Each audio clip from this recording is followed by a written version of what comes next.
Beware of little expenses. A small leak will sink a great ship. Benjamin Franklin. That quote is old, very old. And somehow it describes modern money better than most modern finance advice.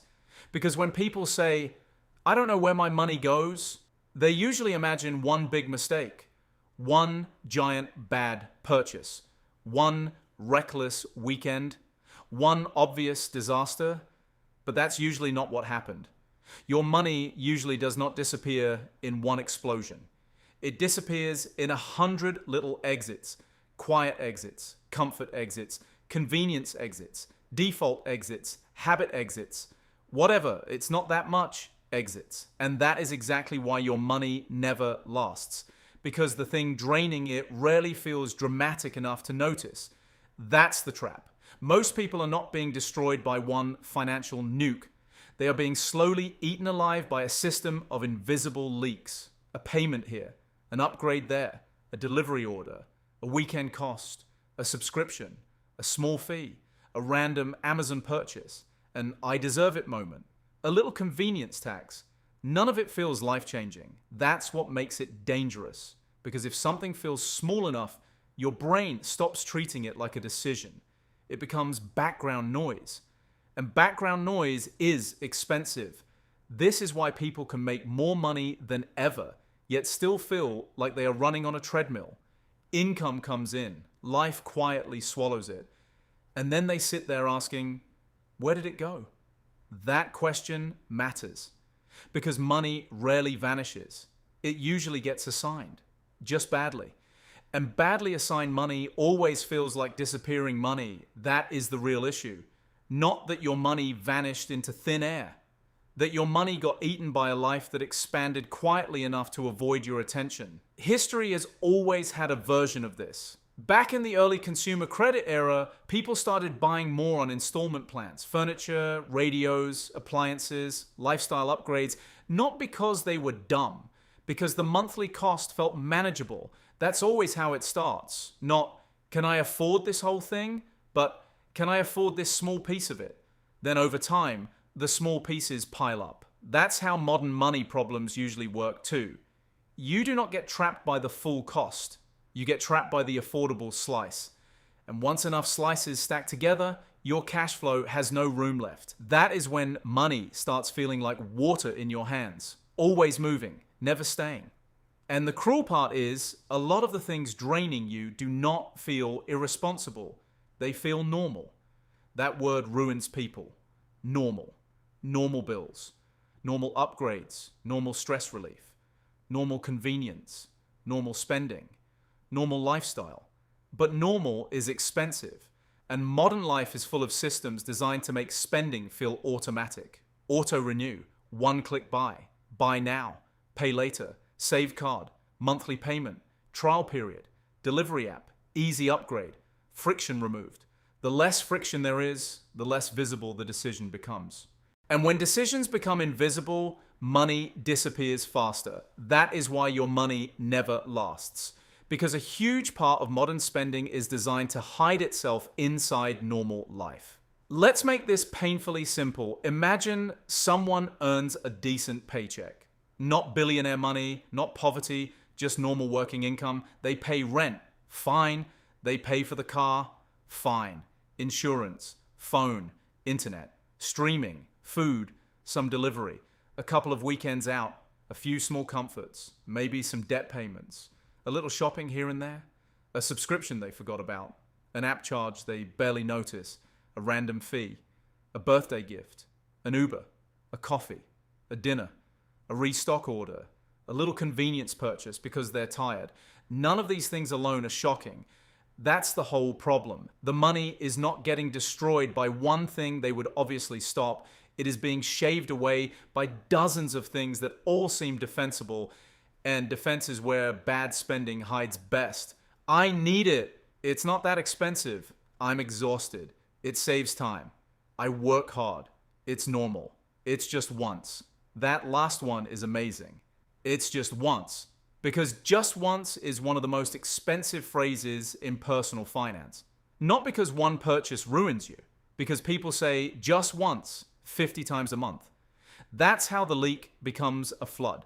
And it gets worse when your income rises, because more income does not automatically solve invisible leaks. Sometimes it feeds them. Now the paycheck is bigger, so the small drains matter even less emotionally. You loosen up, you stop checking as much, you let more things through.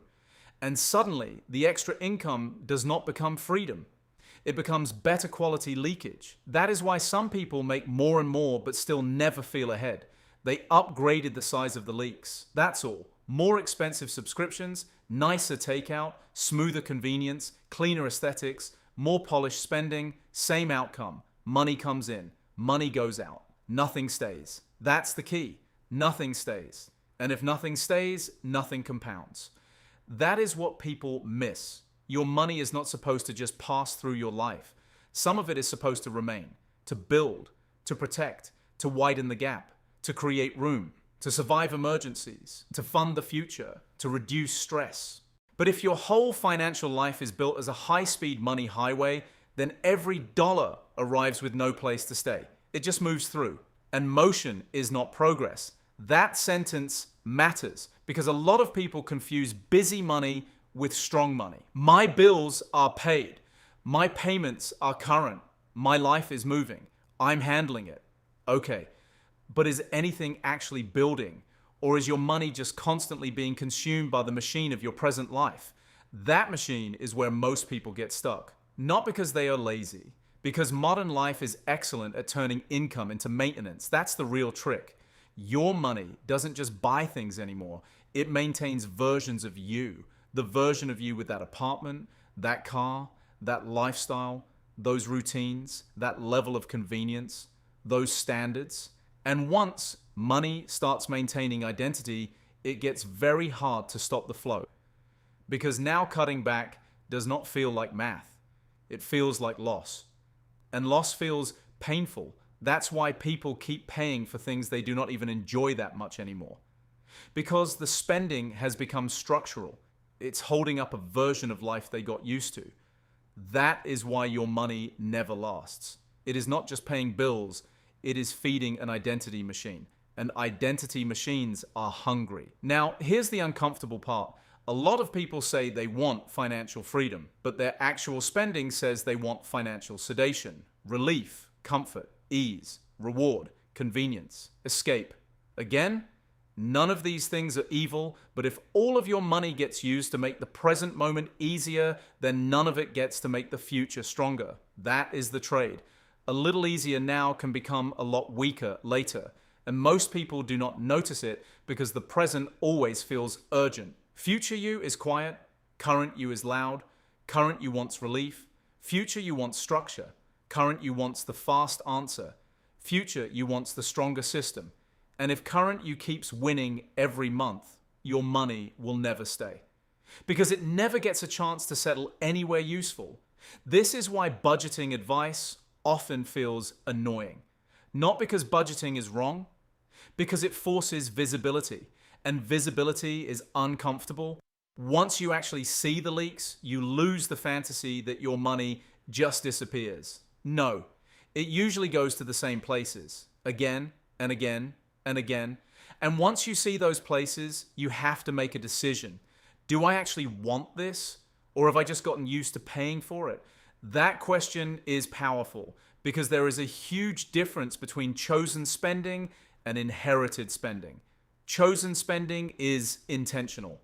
Inherited spending is what happens when old habits keep charging rent in your life. Most people have more inherited spending than they realize. Things they started years ago. Things that became default. Things they stopped questioning. Things that now feel untouchable. That's where money gets trapped. Not always in luxury, in autopilot. Autopilot is expensive. So what do you actually do? Simple. You do not start by trying to become a perfect minimalist monk. That's fake, and it won't last.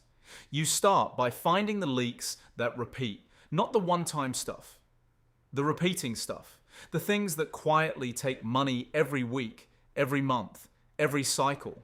The money drains that feel normal enough to escape your attention. That is where the real fix is. Because recurring leaks are stronger than occasional mistakes. Then you ask a brutal question. What in my life is costing me money without making me meaningfully stronger, safer, or happier? That is the filter. Not, can I technically pay for it? But does this make my life stronger? If the answer is no, it may just be financial drag. And drag is what keeps money from lasting. Then the next move is even simpler. Give your money places to stay. Savings, debt reduction, investments, emergency buffer, planned spending. Money lasts longer when it has somewhere to go on purpose. Unassigned money is vulnerable money. And vulnerable money disappears fast. That's the lesson. Your money never lasts because too much of it is reactive, unseen, and structurally committed before it ever has a chance to become useful. It is not a character flaw, it is a system problem. But once you see the system, you can start taking control back.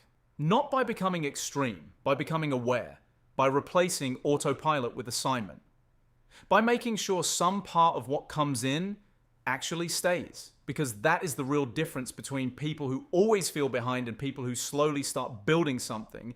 The builders keep some. That's it. They keep some. Not because they are geniuses, because they do not let every dollar get eaten by a life that expands faster than their attention. So here's the final thought. If your money never lasts, it probably is not because you have one huge spending problem. It is because you have too many small exits that feel too normal to question. That is where your money goes. Quietly, repeatedly, predictably. And once you finally see the leaks, you stop asking, where did it go? And start asking, why did I keep letting it leave? That question changes everything. Subscribe for more simple animated finance videos